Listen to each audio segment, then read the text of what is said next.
Welcome to another AI Wisdom podcast with CEO Nikita Borisenko. He's CEO at locals.ai. So we're going to talk about AI today. What a surprise. It's going to be fun. Nikki develops some custom AI bots. So this one is going to be fun.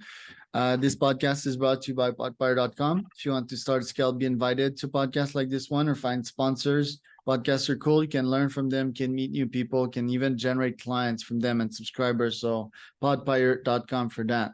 Nikki, can you introduce yourself and tell us a bit more about Locals? So my name is Nikita. I'm a CEO at locals.ai. We develop custom AI bots for businesses. We focus mainly on those aspects of business where communication is the most important factor, which are customer support, sales, marketing, and HR. So this is basically all you need to know for the beginning. And for each of them, what would be the utility of the chatbot, sales, HR, and CS, I guess? Can be very different, to be honest. It can vary from very simple solutions like answering frequently asked questions or something like this, maybe lead generation.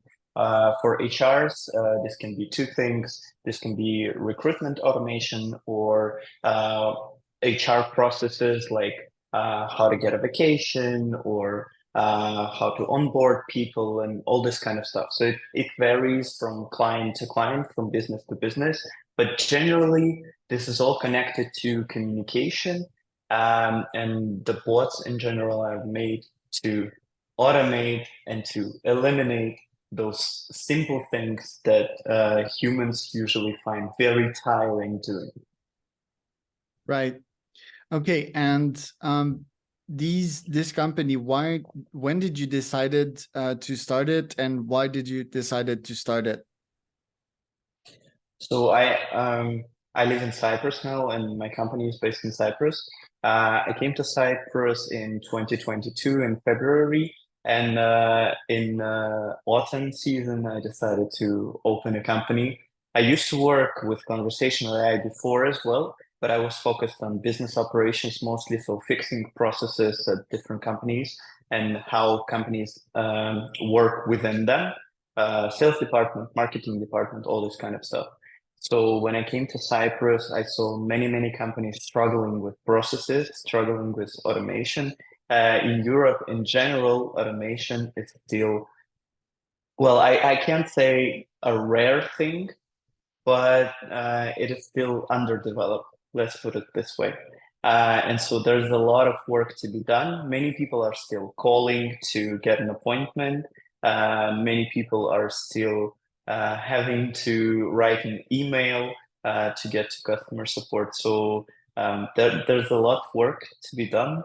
And so I was like, yeah, why not? Let's do it. I know how to do it.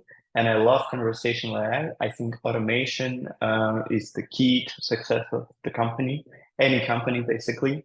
And especially last year and this year with the boom of conversational AI, with large language models, it attracts a lot of people, what we're doing.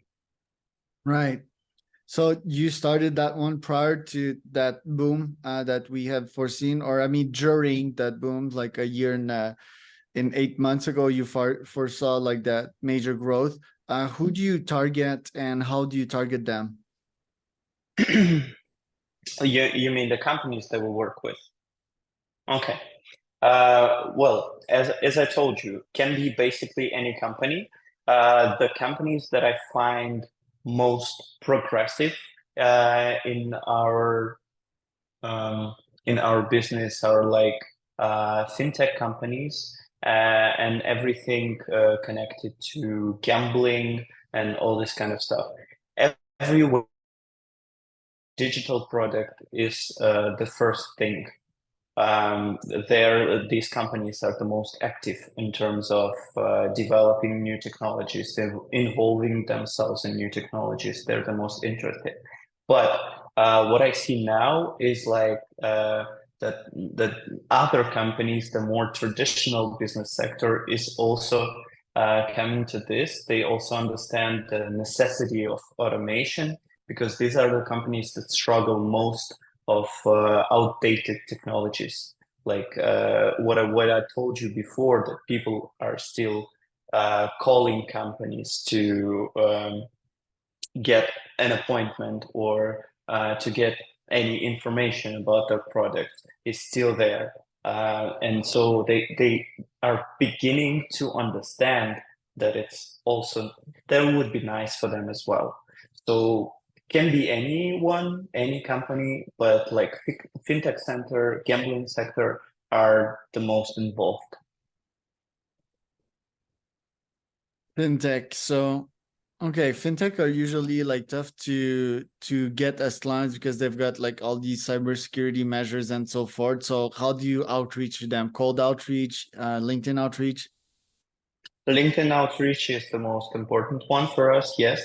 But I also try to take part in conferences where I can meet some important people from fintech sector face to face, so to say, to talk with them about this. And we partnered with different companies launching help solutions.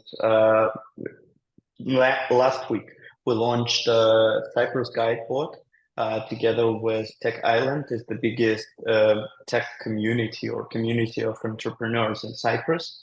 And we launched a bot that will help people that just came to Cyprus to get a hand of how are things working here, what you need to do to open a company, or how do you find a doctor, like from business perspective and from just daily routines. And so this kind of communications and connections, collaborations, they help a lot to just people and business owners to get to know us, that we exist, to test our software with their own hands to see that it's working. And then they come to us with requests for very, very different products that they need. Right. And the data sources, you just bulk upload a bunch of documents. How is data quality important in that process? In the process of lead generation for us. No, in the process of uploading data to create a chatbot. It depends on the project, actually. Depending on what kind of outcome you need from a bot, you need to whether just teach him on a bunch of documents and databases and all this kind of stuff. But if we're speaking about like simple solutions, we don't really need that. It's enough for us to have to start off with just an FAQ of a company, to build a pilot version of a bot, to launch it, to see how the customers are reacting, to onboard them onto this. As I told you, for many customers, it's still a new thing, especially for an older generation. So it's easier to go step by step. And so we focus on frequently asked questions first, and then we move on with more interesting, more difficult stuff. Right. And for sales, is it like a fantasy to think that as an account manager chatbot can qualify as well a client? Wouldn't it feel like botsy to the person that comes to the website and they're like, yo, is the bot really trying to qualify me here? Depends on the bot. It depends on the quality of the development team, No, just like the what they perception, can right? do, etc. Just the perception of like, oh, it's I want to talk to a human, because there, let's say out there in this market, 70% of people out there, they don't even want to try a bot just because it's a bot, just because the bad experiences they had with bots, if not more, if not 80 or 90%. So wouldn't how do you defeat that problem? Do you just wait until the general perception of chat AIs change, or because yeah, most people will want to deal with a real human. Yeah. It was a bad service of previous AI, no, not even AI bots, just chatbots, that humans already developed some kind of perspective on what the bots are, how they communicate, etc. But the new generation of bots communicates in a very different manner. And sometimes with a good developed bot, you cannot differentiate between a bot and a real human being. But what I would like to say here is that the general perception that you need to talk to a human, well, it's not wrong. We humans tend to want to communicate to humans as well. But actually, bots can be very helpful and they can probably help you faster and make that help more efficient than a human being can because they have access to all the information the company has. They have access to all of the recent promotions and all this kind of stuff. Like everything that is happening in the company, all the data, they have access to it. So the communication with a bot can be way more efficient than with a human being. So I would say that the nice way, or the nicest, or the right way even, is to combine both. We don't need to eliminate humans like from customer supports and from sales, but we need to give chatbots all those frequently asked questions, all those repetitive tasks that are not really interesting for people, that just routine, and they can focus on more important stuff. Simple questions, simple inquiries can be easily handled by a bot, and people should not be afraid to talk to them. In the end, you can always go and speak to a human if a bot can't answer. What about hallucinations? How do you fix that? Hallucinations? What do you mean? Yeah, when you're on mushrooms and you're too high. No, like the hallucinations of the chatbot when it says something that is just like totally out of context, and yeah, it came up with this, you know? You should, yeah, you should be able to fix this within the development process.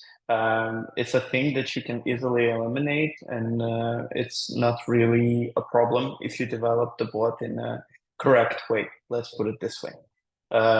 It may happen if you use general technology, if you just create something simple without going deep into details with like ChatGPT and all this kind of stuff. But we're not that kind of guys. So we develop thoroughly every bot that we create. And yeah, this kind of things very rarely happen. And Right. if it does, you can, as I told you, like a bot in general is an ongoing process. It's not like a magic pill that you create once, you implement, and that's it. Your job is done, and you can go on with your life.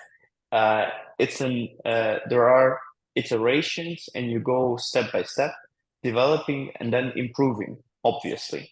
So the pilot version is the first step, where you just test this first thing that you came up with, and then you go on. You go on with the second version, the third version, etc., etc., and eventually the bot will become the way that you wanted it to be from the first. Right. Where can people find out more about you, Nikki? In LinkedIn, mostly.